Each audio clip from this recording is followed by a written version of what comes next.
So Jamal Niaz here, back with the main man himself, Tom Aspinall. We caught up in February. We didn't know when you were going to be back, but I think I deserve a bit of a matchmaking fee with this, to be honest, because in the post-fight presser after Leon Edwards' title win, I mentioned to Dana, I said, Tom Aspinall, Marcin Tybura, there's been a bit of back and forth. Could we see that UFC London? And the ball rolled from there, didn't it? So am I going to get a matchmaking fee for this? Probably not. I'll probably keep the money for myself, to be honest. No, it's at first they didn't want to do it, to be honest, because I actually asked for the fight myself because it's a long story, mate. And I did media last week, and I spoke about it in basically every interview. There was no one else, basically, wasn't there? I am very bored of setting my own voice fucking telling this story, but basically there's no one else. And at first, they wasn't keen on having him as a main event. They asked some other guys who were free as well, and they turned it down. So they had no choice but to do me and old mate Tybuyra. So it's going down 8 weeks time, 22nd of July, the O2 Arena, London, England, and we're going to bring the style points, I reckon. Yeah, it's going to be good. I like, Twitter Tommy's become a force in the last year. You've been saying all sorts of things, but what I did like is, you went in a bit of verbal warfare with him, nothing too outrageous and crazy. It was within your character space. You wasn't trying to be anyone that you're not, you never have been. But I think everyone liked that sort of thing, the banter between you both. Have you enjoyed that side of things, and can people expect that in the week of the presser, the press conference during the fight week? Well, I mean, we've not done much, and I am pretty intermittent on Twitter. I'm not like on it every day. Instagram's my thing. Yeah. Twitter, there's a lot of knobs on there, isn't there? There's a lot of knobs on every media outlet, really, like social media outlet. But Twitter especially, I think. So I can never be arsed like fucking dicking around on Twitter. So, but yeah, I mean, me and Marcin, we've met each other a few times. We've got a lot of mutual friends and stuff. And yeah, we've got like a decent kind of, I won't say relationship, but we do know each other a bit. Yeah, I like him. He's a good guy, but mate, I've worked way too hard and I've come back from way too much to fucking give it up to someone I like. Mate, this is a completely different mentality coming in. I like the guy, but unfortunately he's in my way big time, and I'm going to treat him as such. I'm going to come in there with everything I've got, mate. You just seen me train.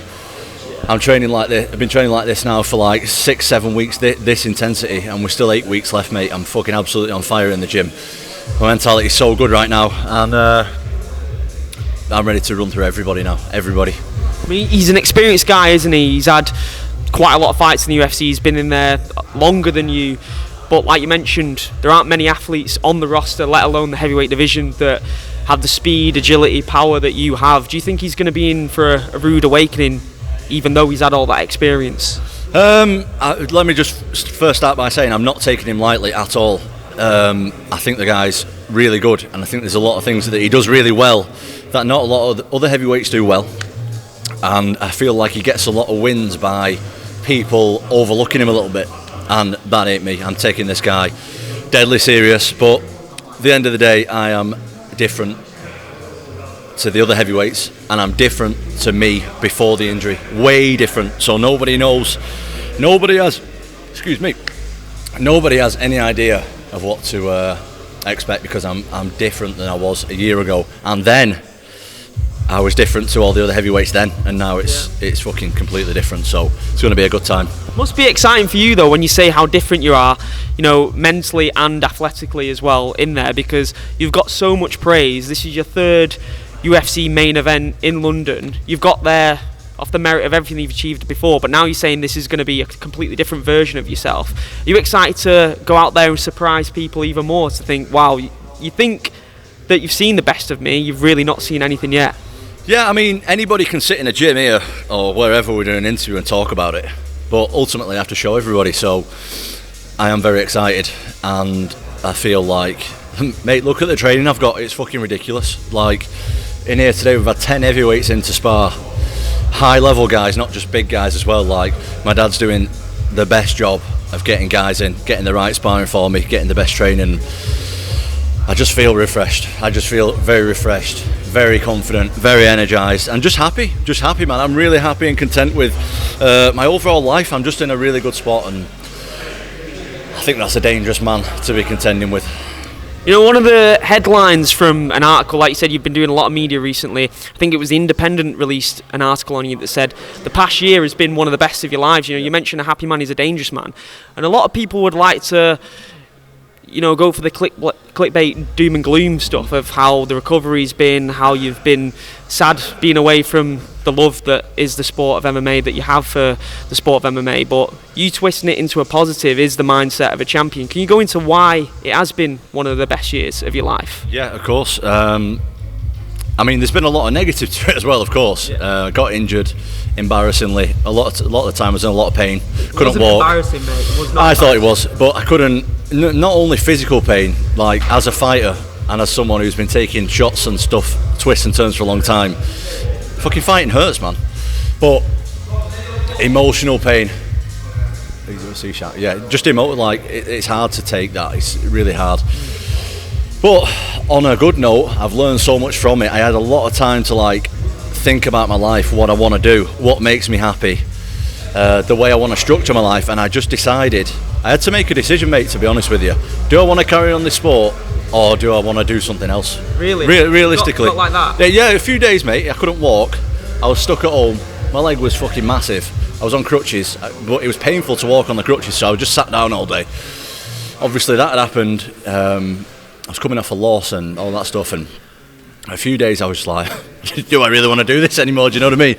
And then I just decided I really want to do it. I absolutely love this sport, and when I am doing it, I'm going all in. And when I mean all in, like my whole anything, mate, that doesn't serve me becoming UFC heavyweight champion of the world doesn't belong in my life anymore. Whether that be training sessions that don't suit me, food that doesn't suit me, drinking, stop drinking, you know, having negative people around me, moving in circles that I shouldn't be moving, times I go to bed, supplements that I take, mate, everything, like even conversations that I have with people, the time that I give to people, I make sure that, like social media, mate, I don't go on social media 3 hours before each training session anymore. No negativity. I've stopped doing it. I've stopped doing it completely. Like I don't want to be around any negative energy, nothing. I don't want to waste my time at all. Like I say, anything that's kind of blocking me in any kind of way in getting what I want to get, which is UFC heavyweight title, UFC heavyweight champion of the world. It doesn't have a place in my life anymore, and it's like it's as simple as that. It's black and white, and like they talk about like I'm fucking loyal, and I'm loyal to my dream now. Before it was like, oh yeah, I'm fucking doing good, like I'm beating everybody, everything's good, but mate, I'm still like not taking my training really serious. Like I'm not taking my diet serious. I'm staying up late. I'm not resting when I should be resting. I'm going to like parties and drinking, and mate, all that's gone. That's gone completely. That's gone, and I'm doing exactly what I should be doing, and I'm 100% focused, and I think that's gonna really serve me well. But even like in terms of training and stuff, like I just let my dad take over and took all the stress off me, and he's just sorted everything out, and the training's fucking amazing now. Like look at the guys we're getting in the gym every day. Big boys. We're talking like, look at today, mate. This is a normal day. This is not a special day. This is a normal day. And we've got 10 sparring partners in the room, 10 guys over 110 kilos. It's fucking ridiculous. And big thanks to my dad for like helping me sort not only my training but like my life as well, because my personal life and everything, we've cut out all the shit, and like I say, it's not even shit, just stuff that didn't help me becoming, like what's the point in doing anything that doesn't help me achieve what I've spent my life doing? What's the point? What's the point in going to someone's uncle's 30th? Well, 30th fucking my age. Uncle's 60th. Getting on, mate. I'm not going to a kid's uncle. An uncle's 60th on a weekend when I should be at home resting. Just because someone's invited me, I'm like, oh, maybe I should go. I do shit like that all the time. Maybe I should do this. Maybe I don't give my energy to that shit anymore. Like my energy is 100% in this. This is what I'm doing. And if I don't get it, at least I've fucking tried my best. At least I've tried my best. But I truly believe that I will get it, to be honest. 100%, and you'll probably look back at the end of your career now, and even though you had that tough time where you was weighing up whether to carry on with it or not, you'll probably look at this experience as a necessity, because you wouldn't have had the time to go through that emotional experience to think, do I need to cut these things out? Do I need to cut the drink out? Do I need to cut these negative things out? Because you'd just be so focused on your training, and you've got your family to look after as well. You wouldn't have had the opportunity to sit back and think, these are the things that I need in my life, these are the things that I don't need in my life. where you've had the opportunity now. It's like what everyone had in lockdown. Everyone said lockdown helped them reevaluate everything. Obviously, you was competing during lockdown, but do you think you'll look back at this as a massive positive, like you've said?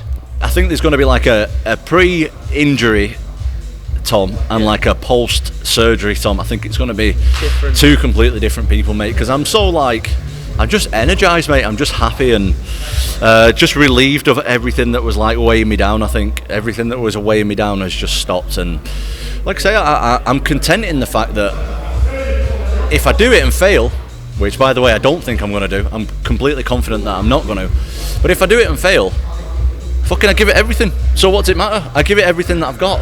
And people out there, they're scared to give it everything because they always want to have an excuse. Oh, this was holding me back. Mate, not a lot of people fucking try these days. Not a lot of people even have the balls to try. But sometimes people do half try and then go, oh, well, if it wasn't for this, I would have done good. If it was, I've eliminated all that. That's eliminated. So if I try and fail, at least I can look back when I'm fucking too old to do this anymore and go, you know what, I give it my best go, and that's all that anyone can ever ask for. All you can do is your best, so that's why I'm not even stressed about nothing, because I'm doing my best. I know that I'm doing my best, and I'm fucking buzzing for the future. I'm well happy. The finishes just come naturally to you. 100% finish record. You've not gone the distance. Do you ever look at it and think, if it goes the distance, I'm not happy with that. That's a bit of a slant on my record. You want to be known as a finisher, or do you just look at it like I said, it's going to naturally come at some point? Don't put pressure on it. Don't target first, second round finish. Just let it happen. Every time I finished anybody quick, it's when I've thought it's going the distance. Okay. Yeah, honestly. Okay. So when I've tried to finish, it's when it's not gone that well. Okay. So it's just like, if I'm just relaxed and just flowing and moving around and enjoying myself, that's when the finishes come. If I go in there and all tense and like, I've got to fucking knock him out or submit him quick, that's when it doesn't go very well. So, mate, every finish I've got is when I'm doing that, and I'll be doing the same against Tybuyra. Like, I'll be going in and thinking expecting it to go to the 5 rounds, and the guy's a very tough and durable guy, so if it does go the 5 rounds, I won't be surprised. So, I'll be prepared for whatever happens. Since the last time we spoke, last time we was previewing Jones versus Gane, that fight's happened, and a lot of people were praising Jones, saying like he was in God mode, completely different, separate himself from the pack. I've not seen many people seem to go on about Gane's performance, because Gane was deemed as the guy that could potentially stop Jones and that they was meeting the match, and he just didn't bring anything to the table. From your perspective, did you think that Gane maybe folded under the pressure a bit? I don't know if you could say he folded under the pressure. I definitely think he wasn't himself. Yeah. And that's only for him and his team to know, really. I don't know if he was carrying an injury and he wasn't very confident. Like you say, I don't know what it's like to stand across the cage, across the octagon with one of the best that's ever done it. That must be fucking scary.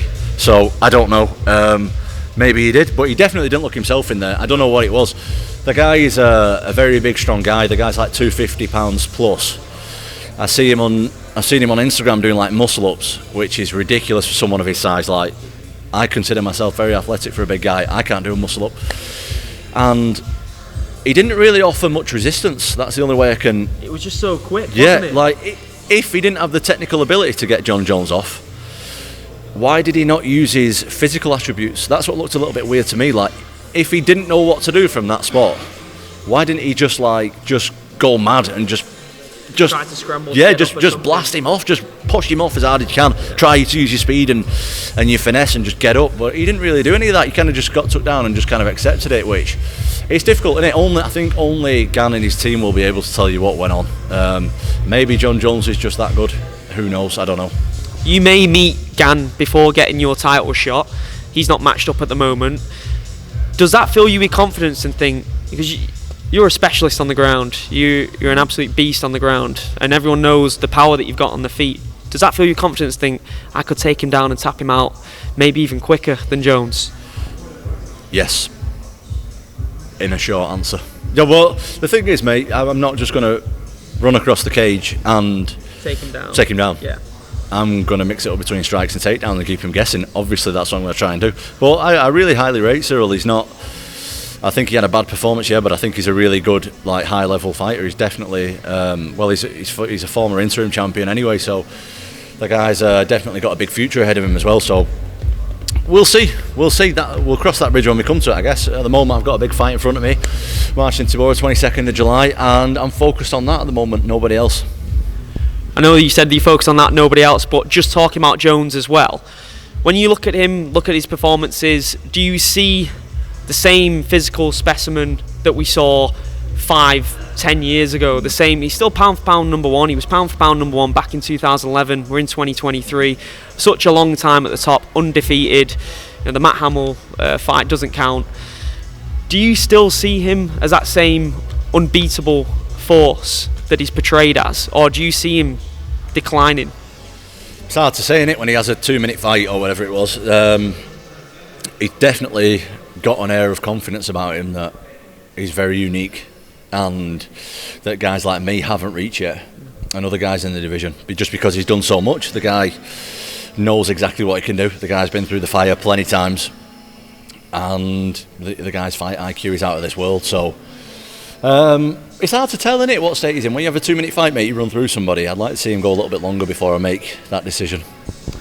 Obviously, you study everyone in the division. You're a student of the game. You're a bit of a MMA nerd. Yes. Have you studied Jones enough to know exactly what your game plan would be? Do you watch fights and think, right, this is what this person's doing wrong, this is how I would go approach it? And do you have that sort of idea in your head? Obviously, I'm not asking you to share it because that would be absolutely stupid, wouldn't it? I'm not asking you to give away the game plan to defeat the greatest fighter of all time, but do you know that, sitting here right now, how to defeat Jon Jones? Let me just start by saying I am an MMA nerd, but only with my own division. I don't really follow other divisions. Yeah. And obviously I've watched Jon Jones a lot over the years. As far as breaking down his heavyweight game and studying it, I've not studied it enough to give you an answer. Obviously I've watched all his fights leading up, but it was quite long ago now since he was active and stuff, so I'd have to watch more of him to give you an answer on that. We were talking about Jones Stipe last time. It looked like that was next, but now Chael Sonnen's saying that he's got some sort of inside information, some rumours that are flying around that fight could be off and it could be Jones Pavlovich. Obviously, you're no stranger to Pavlovich. You were meant to fight him a couple of times a couple of years ago. That fight's going to be on your radar at some point. What do you make of that matchup if it happens, Jones versus Pavlovich for the heavyweight title? I think that Pavlovich is dangerous in any capacity, really. Like, the guy, he's obviously carries a lot of power, but I think that something that everybody looks past is the fact that his fight IQ is very high and he's extremely accurate with his punches. Extremely accurate. Like, when his fight with Blades, the guy couldn't miss him. He was like Blades had some kind of magnet on his head or something, and he was just, his hands were just getting dragged towards it. It was bizarre to watch. Tricky one, isn't it? I think Jon Jones is definitely well more rounded than him, but I think that Pavlovich is extremely, extremely dangerous, and this is heavyweight MMA. You can never predict it. So, as far as heavyweight MMA predictions, I never give one because you just never know. Do you think he's sticking around much longer? Obviously, we've talked about this for a couple of years now. Jones is the man. That would be ideal for you to go and defeat him to win the heavyweight belt. But the talks of him 1 or 2 title defences, maybe not even one at this point because we just don't know when he's going to be back. Do you see him retiring before you get that opportunity for the belt? I do see him retiring. I do. See, I was saying this fucking ages ago, and everyone was like, because I was like, look, he's going to fight Stipe and then he's going to retire, and then everyone was like, he signed an 8-fight deal, blah blah blah, and I'm like, listen, the guy's a fucking multimillionaire and he's done everything that. Do you really think he's going to fight out 8 fights? But people are mad, mate. People think they know a lot about UFC contracts and the way it's paid and stuff. And mate, they sat on the fucking couch all day. They've no idea what goes on in the UFC contract. They don't know how the business works or nothing. Just because they watch a few YouTube videos here and there. People, a lot of people think they fucking know more than me about UFC contracts and the way that the UFC works. It's like, mate, you work as a fucking plumber, mate, and watch a few YouTube videos throughout the day. Chill out. Do you have some people to you trying to talk to you as if they know more about it than you? Or are you seeing this online? No, I definitely. But mate, I always respect everyone's opinion. Do you know what I mean? I'm never like, I'm a UFC fighter, I know way more than you. Because truth be told, I don't watch it that much. Like, I watch my own division, but I don't watch every event, and I don't. But it's funny when people think like they know the ins and outs of the business more than I do, because it's like, that's my business to know. Like, for example, with a plumber, it's like me telling someone how to fix a fucking sink. It's like, I have no idea. I'm not going to know. But yeah, I respect everyone's opinion and stuff, but I definitely do get people forcing their opinion on me sometimes. Like, mad places, at Tesco or at the school gates when I'm on the school run. I'm like, all right, mate, let's just leave it there. Don't really want to talk about that right now. It was really sick to see you on the broadcast presenting for the first time, because you spoke to me in the past and said that's something you want to do at some point. That opportunity's obviously presented itself at the perfect time. You was part of history, Leon Edwards defeating Kamaru Usman on pay-per-view in London. There's a lot to take in, like you mentioned, the earpieces, the production team going on at you. Like, people don't see that. Can you explain what that is like? Because people might be seeing that you're giving a really smooth performance on air, but they don't know you've got like 5 or 10 different voices in your ear telling you to wrap your conversation up. What's it like? Well, first of all, there was definitely a few bumps in the road, but it was my first time doing it, so I would hope that people would excuse that a little bit, because I'm an amateur. Like, that's my first time doing anything like that. And I feel like I was thrown in at the deep end, definitely. But that's what I wanted. Like, I feel like I thrive under pressure a lot. I'm good under pressure, definitely. And it is tough, though. It is tough, definitely. And funny story, man. So we did a few like live kind of presenting things. One was on the press conference day, which was on the Thursday. Yeah. Then we did a thing on the weigh-in day on the Friday, and then on the Saturday was obviously the live event. Now, on the Thursday and Friday, they were like, right, get there 15 minutes early. We're going to do like a camera check and a sound check and that. I think they called it a practice. We're going to do a practice, and then we're going to go straight in. So I'm like, sweet. So the practice was basically just check the mics, check the earpieces, see if everyone stood on the camera and all that. Just do a little 1, 2, 3, 4, 5 in the mic and that, and then go. That's it. And then I was like, sweet, yeah, no problem. So we did that on the Thursday, did that on the Friday, came to the Saturday, and then they were like, yeah, just get there. I can't remember the time, say it was 5. Get there at 5, and we'll do a quick sound check, quick practice, and then we'll go straight in. So I'm like, sweet, buzzing. Done this twice before the last 2 days, happy days. So got all mic'd up, did the sound check, mic's working, we're on the shot, yeah, everything's good, can everyone hear each other, earpieces working, stuff like that. Then they started showing the stuff on the monitor, like the live show started. Yeah. And then they come on, Adam Catterall starts with his stuff, right, pass it over to Tom, talk about this, go, boom, it's all going on in the ear, I'm feeling the pressure. This goes on for like 45 minutes, and I'm smashing it. I'm like, this is fucking, I'm nailing this. This is really good. Then at the end of the 45 minutes, they're like, in the earpiece, they're like, right, that's it. Good job, lads. Good job. And in my head, I'm thinking, I've nailed that first 45 minutes here. This is really good. And then they're like, that's the practice run over with. We're going live in 10 minutes. I'm like, what? And then I was like to Adam and Nick, what do you mean that's a practice run? And they were like, yeah, we weren't on air then, we were just practicing the screens and all that. I was like, what? But I just did a really good job. And they were like, yeah, but it's only a practice that. I was like, fucking no way. So then I had to do it again, and then when we did it again, I actually did do a couple of like, one time I called Mohammed Mukayev at heavyweight, and I managed to save it. I was like, oh, he's got heavyweight power though. He's got. There you go. I was like, I pulled it back on that. But mate, there was a couple of like, I'm not used to like, Nick and Adam, who are fantastic, by the way, they're fantastic. They guided me along and stuff, and they cut out any awkward moments, because they're like professionals at what they do, which is TV and presenting and talking about fights. Their opinions are great, like they're fantastic, honestly, and they're really, really good guys as well. So they never made me feel like inferior or nervous to what they were doing. They were just like, well, Adam just kept saying, look mate, I'll pass you the ball, you just score it in the goal. That's it. And mate, anytime it got awkward or anything, because I'm not used to the awkwardness and stuff, usually I do interviews like this, and then like if the conversation stops, you ask a question, and then, but it's like they just give me little cues and stuff. Like a few times they give me like a little knock under the table and that, like, oh, it's my goal next and stuff like that. So that helps. It just stuff like that, like they help me loads. And it's not something that I want to do right now, because obviously I'm busy. I've got other goals to achieve, which is, you know, UFC heavyweight champion of the world. That occupies a lot of my time, but I definitely want to do it like when I'm close to retirement and when I've retired, definitely. And I know you're not watching the other divisions, but you know a lot of the UK guys, don't you, personally? You've been around them when they've been training. Obviously, alongside yourself, who would you say are the 3 guys that would capture UFC gold from this country? Oh, what a tough question, man. Got to bring the tough ones. There's so many now. There's so many. I remember when it used to just be like 2 or 3. It was easy then. Stacked, and now like all these good guys are coming in. Mohammed Mukayev for sure. 100%. For sure. The guy is a born champion. Like, that's without question. That's without even question.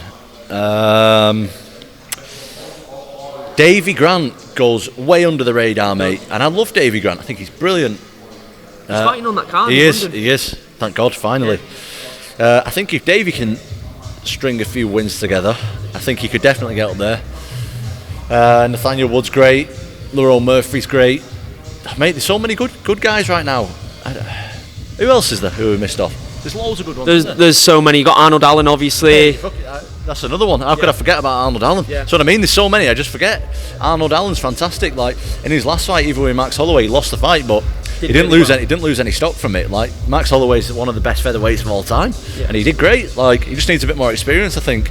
Yeah, I'd say definitely Mohammed and Arnold Allen and myself would be 3 future champions. 100%. Only other thing as well, we spoke about Ngannou last time, which I know you've been asked about it. We didn't know where he was going. He's gone to PFL, but he wants to box before he fights with PFL in 2024.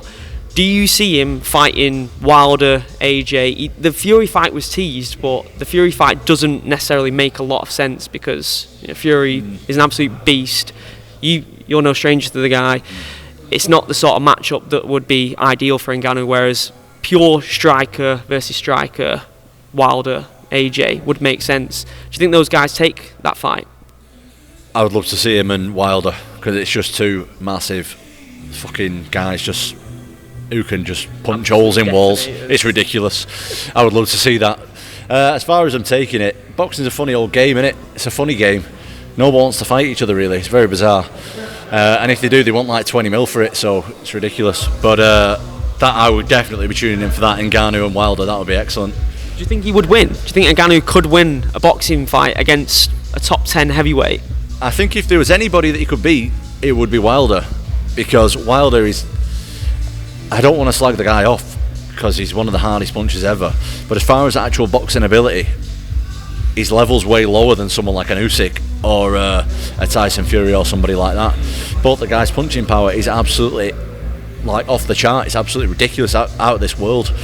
But I think he's quite hittable, and his fight IQ doesn't seem to be like great, but he's just got an absolutely massive bomb on him. So I think if there was any of them who he could beat, it would definitely be Wilder.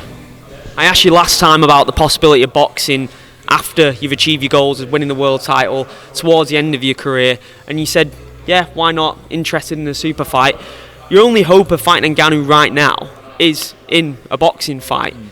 Would that interest you at some point later down the line? I guess, but that's way away, innit? I don't really think about that. I don't think about that shit. Like, I've got a big task on my hands. Soon. I don't have time to think about that shit. Like, all my energy's going into this. And maybe I might give Misfits boxing a go. And now that me and KSI are mates. Are you mates with KSI now? Didn't you do some filming with him or something? Yeah. I've met him a couple of times. I'm not. He's a good guy though. He's got a clean elbow on him, hasn't he? I like him a lot. You know, he's a nice geezer. I didn't really know him before. I knew who he was, but I didn't know. And I met him a couple of times, and I really like him. Seems like a good guy. So, but I've actually never watched one of their Misfit shows. I've seen the elbow, obviously. Yeah.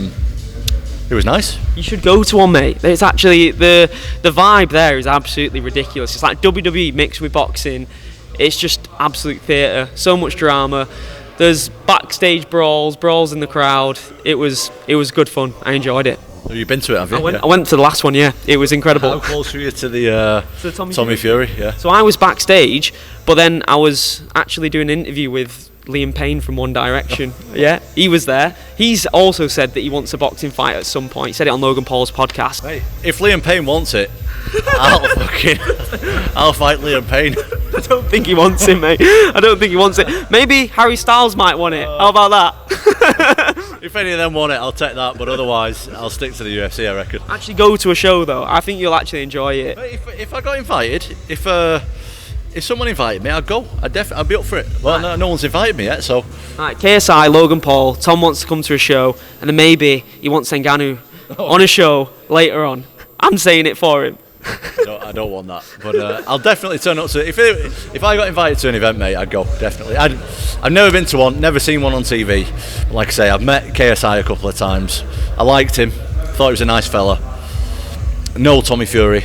Yeah. He's a very nice fella. I know they're both involved with it all, so if they want me there, I'll turn up, yeah. Final one, that's the next one, isn't it? Tommy Fury, KSI. It would make sense for you to go to that one. They're fighting each other, are they? Apparently so. So he got in the ring afterwards. Who do you think wins that one, final one? Well, I've not seen KSI fight, but Tommy Fury can fight, definitely. I don't know if maybe KSI can, but I'm backing. I'd have to back Tommy Fury because I know him personally. I've sparred with him and I know he's good. So, yeah, I back Tommy in that. That's mate. Really appreciate your time. Thank you so much. Thank you, mate.